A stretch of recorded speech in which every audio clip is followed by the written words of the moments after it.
Bismillahirrahmanirrahim. Assalamualaikum warahmatullahi wabarakatuh. Teman-teman sekalian, marilah kita renungkan dua ayat yang Allah sebutkan di dalam surat An-Nisa ayat 34 dan 35. Ayat ini bercerita tentang nasihat-nasihat dari Allah langsung kepada pasangan suami istri. Jadi ayat ini bukan nasihat dari Nabi, bukan nasihat dari sahabat, bukan nasihat dari ulama, bukan nasihat dari orang tua, bukan nasihat dari guru, tapi ini adalah nasihat langsung dari Allah Subhanahu wa taala kepada pasangan suami istri. Allah Subhanahu wa taala peduli sekali kepada hubungan pernikahan, karena memang pernikahan itu adalah salah satu syariat yang sangat mulia di sisi Allah Subhanahu wa taala, sehingga Allah di dalam Al-Qur'an banyak memberikan nasihat dan juga petunjuk tentang bagaimana cara membangun hubungan keluarga, hubungan pernikahan yang insya Allah berkah dan bahagia. Salah satunya ada di dalam surat An-Nisa ini ayat 34 dan 35.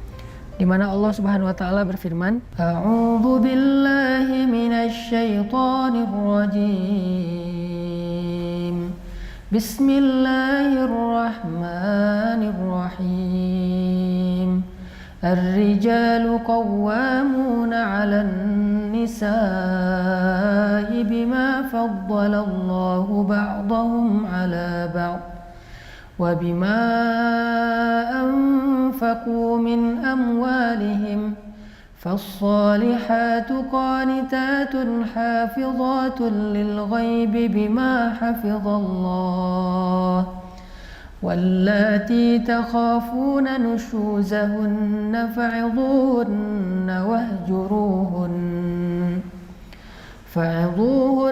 واهجروهن في المضاجع واضربوهن فإن أطعنكم فلا تبغوا عليهن سبيلا إن الله كان عليا كبيرا وإن خفتم شقاق بينهما فابعثوا حكما من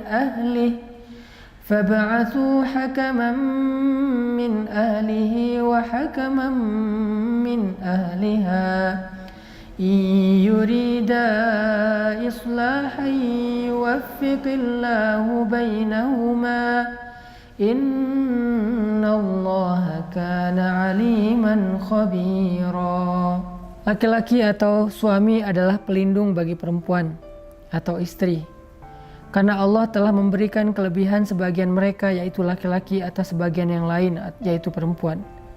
Dan karena laki-laki berkewajiban memberikan nafkah dari hartanya, maka perempuan-perempuan yang solihah itu adalah perempuan-perempuan yang taat kepada Allah, perempuan-perempuan yang mampu menjaga dirinya ketika suaminya tidak bersamanya, karena Allah telah menjaga mereka dengan syariatnya. Sedangkan perempuan-perempuan yang kamu khawatirkan akan berbuat kesalahan atau nusyuz, hendaklah kalian memberi mereka nasihat yang baik. Jika tidak berhasil, maka pisahkanlah tempat tidur mereka. Jika tidak berhasil, maka pukullah mereka dengan pukulan yang tidak menyakiti atau melukai. Tetapi jika mereka mentaati kalian, janganlah kalian sekali-kali mencari-cari jalan untuk menyakiti mereka. Sungguh Allah Maha Tinggi lagi Maha Besar. Dan jika kalian khawatir terjadi perselisihan di antara keduanya, maka utuslah seorang yang bisa mendamaikan di antara keduanya dari keluarga laki-laki dan juga dari keluarga perempuan. Jika keduanya bermaksud mengadakan perbaikan, niscaya Allah akan memberikan taufik kepada suami istri itu. Sungguh Allah Maha Teliti dan Maha Mengetahui. Shadaqallahul Azim. Teman-teman sekalian, inilah salah satu di antara sekian banyak ayat-ayat Al-Quran yang isinya berupa petunjuk dan juga nasihat bagi pasangan suami istri dan bagi keluarga yang beriman. Kenapa nasihat-nasihat tentang keluarga dan pernikahan ini banyak di dalam Al-Quran?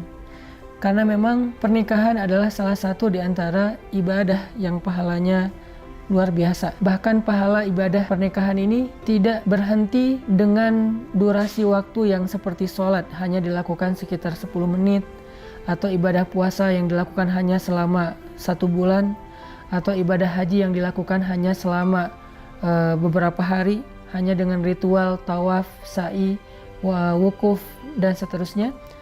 Tetapi pernikahan ini adalah ibadah seumur hidup, atau ibadah sepanjang ikatan pernikahan itu masih ada, dan dalam sehari ibadahnya berlaku selama 24 jam. Jadi suami istri ketika mereka mengikat janji dengan syariat Allah yang halal, maka sejak saat itu mereka sudah mulai beribadah. Dan Allah Subhanahu wa Ta'ala suka jika hambanya itu meneruskan ibadah mereka secara istiqomah. Sehingga bisa dikatakan kenapa Allah membenci perceraian, karena sesungguhnya perceraian itu menghentikan seseorang dari ibadah dan justru membawanya kepada banyak fitnah dan syubhat. Orang yang sudah bercerai atau yang ditinggalkan oleh pasangannya, maka akan sangat mudah bagi dia jatuh kepada fitnah dan ataupun syubhat. Maka dari itu Islam sangat tidak menyukai perceraian, karena Allah juga membenci perceraian. Sehingga ini harus menjadi satu rasa yang ada di hati kita, bahwa iman itu adalah perasaan cinta, perasaan benci, perasaan bahagia, perasaan takut, perasaan yakin. Perasaan adalah hakikat dari iman. Sehingga kalau misalnya kita belajar iman kepada Allah Subhanahu wa Ta'ala, kita juga belajar untuk memunculkan rasa yang sesuai dengan keinginan Allah Subhanahu wa Ta'ala. Misalnya Allah mencintai sesuatu, kita belajar mencintai itu. Allah membenci sesuatu, kita juga belajar membenci itu. Maka ketika Allah Subhanahu wa Ta'ala benci kepada perceraian, maka orang yang beriman harusnya juga benci dengan hal yang sama. Suami benci untuk menceraikan istrinya. Istri benci untuk meminta diceraikan oleh suaminya. Begitu juga mertua, orang tua, atau sahabat, siapapun di antara orang beriman, gak boleh kita menganggap perceraian itu sebagai sesuatu yang biasa saja. Apalagi sampai menyukai perceraian, mengharapkan perceraian, baik perceraian diri kita ataupun orang lain. Justru kita membenci perceraian karena Allah membencinya. Mencintai pernikahan, mencintai pasangan halal kita karena Allah pun mencintai kebaikan itu. Ini yang disebut dengan iman. Sehingga Allah Subhanahu wa Ta'ala memberi kita nasihat dan petunjuk bagaimana caranya agar hubungan suami istri ini semakin baik, semakin saling mencintai, dan mereka tidak pernah terfikirkan untuk berpisah. Sebagaimana yang tadi saya sampaikan, bahwa kita harus membenci perceraian. Buat kita perceraian itu bukanlah suatu pilihan, bahkan kita menghindari perceraian dengan cara apapun. Seorang suami menghindari perceraian untuk tidak mengatakan talak, seorang istri juga menghindari perceraian untuk tidak mengecewakan suaminya, untuk tidak meninggalkan suaminya, untuk tidak memancing suaminya, untuk saling mengalah supaya tidak terjadi perceraian. Kenapa? Karena kita benci dengan perceraian. Kenapa harus benci dengan perceraian? Karena Allah membenci perceraian. Lalu di dalam ayat ini Allah memberi nasihat tentang tugas masing-masing di antara suami dan istri. Karena salah satu yang menyebabkan perceraian ini terjadi adalah ketika masing-masing fokus dengan hak, bukan dengan kewajiban. Ketika kita fokus dengan kewajiban, insya Allah kita akan memenuhi hak.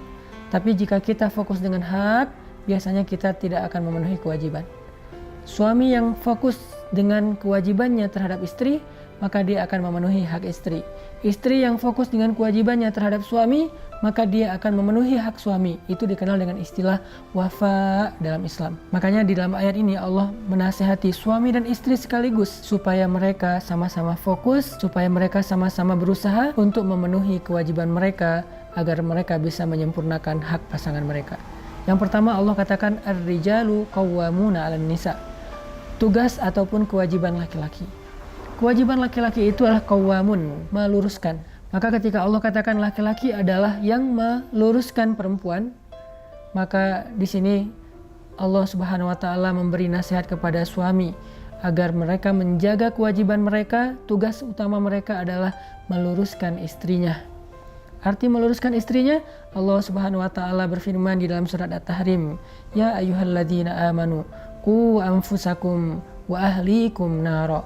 Wahai orang yang beriman, wahai para suami, jagalah diri kalian dan keluarga kalian dari api neraka. Maka tugas pertama seorang suami adalah meluruskan istrinya, keluarganya, agar tetap berada di jalan Allah yang kita kenal dengan nama jalan yang lurus. Sehingga dengan begitu dia menjaga pasangannya dan keluarganya dari api neraka. Karena api neraka itu ada di jalan yang bengkok. Karena api neraka itu ada di dalam jurang-jurang yang membentang sepanjang jalan yang lurus itu, di kanan dan kirinya. Sehingga ketika orang tergelincir dengan hawa nafsunya kepada jurang di sebelah kiri, maka dia jatuh ke neraka. Jika orang tergelincir dengan idealismenya yang kaku, lalu dia ghulu, berlebih-lebihan dalam agama, dia juga akan jatuh dalam lubang ataupun jurang api neraka. Maka tugas suami adalah menjaga agar istrinya dan keluarganya tetap lurus di jalan Allah Subhanahu wa taala. Menjaga keluarganya dengan ilmu agama. Kalau suaminya tidak paham agama, maka tugas dia adalah mengajak pasangannya dan keluarganya sama-sama belajar agama. Dia tidak harus menjadi seorang ustadz, tapi dia bisa membawa keluarganya kepada para ustadz, bisa membawa keluarganya kepada para kiai, bisa membawa keluarganya kepada taklim, bisa membawa keluarganya kepada para guru, bisa membawa keluarganya kepada ilmu yang ada di masjid atau di beberapa tempat-tempat belajar agama. Ini artinya tugas suami yang pertama ternyata bukanlah masalah materi, bukan masalah kasih sayang yang sifatnya cinta, tapi adalah masalah akhirat. Itu tugas pertama. Kemudian tugas yang kedua, Allah Subhanahu wa taala menyebutkan di ayat yang sama, bima anfaqu min amwalihim. Tugas yang kedua adalah anfaqu min amwalihim, menginfakkan harta mereka. Maka di sini jelas bahwa tugas seorang suami adalah menafkahi istri dan keluarganya, anak-anaknya. Dan ini bukan soal siapa yang penghasilannya paling besar, tapi ini soal tanggung jawab, ini soal izzah atau kehormatan seorang laki-laki. Bahkan seorang suami tetap harusnya memberikan nafkah kepada istrinya walaupun istrinya punya kapasitas, punya harta yang lebih banyak daripada suaminya. Itu yang dilakukan Rasulullah SAW kepada Khadijah. Ketika Rasulullah menikah dengan Khadijah, Khadijah jauh lebih kaya daripada Rasulullah. Tetapi Rasulullah sebagai seorang laki-laki sejati tetap memberikan nafkah kepada Khadijah. Karena kaidahnya harta laki-laki, harta suami adalah harta istri. Sedangkan harta istri hanya harta istri. Jadi disitulah seorang istri belajar bergantung kepada suami. Dan dengan kebergantungan itulah seorang suami punya harga diri. Dan dia bisa menjalankan tugas nomor satunya, yaitu meluruskan perempuan. Lalu apa kriteria seorang istri yang solehah? Apa kriteria istri yang diridhoi oleh Allah? Istri yang memenuhi hak suami. Istri yang fokus dengan kewajibannya. Istri yang insya Allah jadikan hidupnya beribadah 24 jam sehari sepanjang hidupnya. Jadi Allah Subhanahu wa taala seolah-olah mengatakan begini, wahai perempuan-perempuan, wahai istri-istri, jadilah kalian istri yang solehah. Bagaimana cara menjadi istri yang solehah? Ada dua nasihatnya, qanitat, hafizat. Apa arti qanitat dan hafizat? Qanitat adalah sikap istri ketika dia bersama dengan suaminya. Hafizat adalah sikap istri, perilaku istri, akhlak istri ketika dia tidak bersama dengan suaminya. Inilah ciri perempuan solehah. Qanitat, hafizat. Apa qanitat?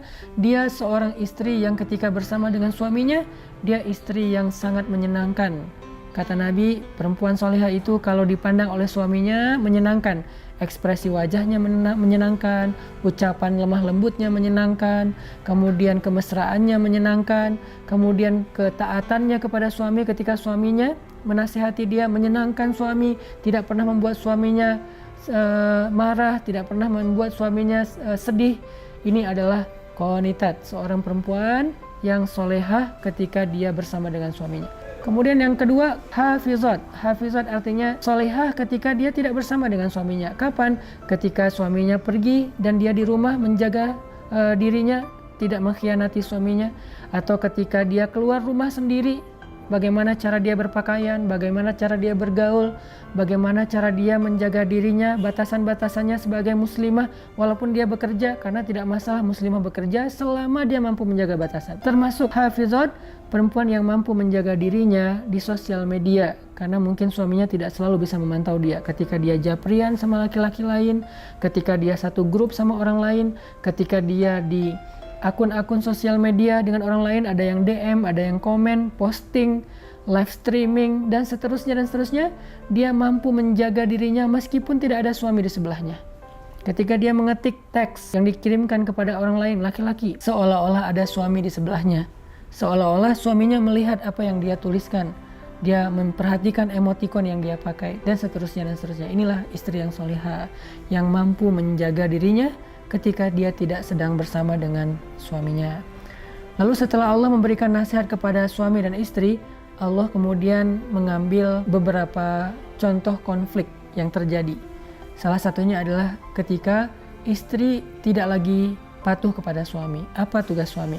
Maka tugas suami ketika istrinya tidak patuh, fa'izuhun, nasihati mereka secara baik-baik.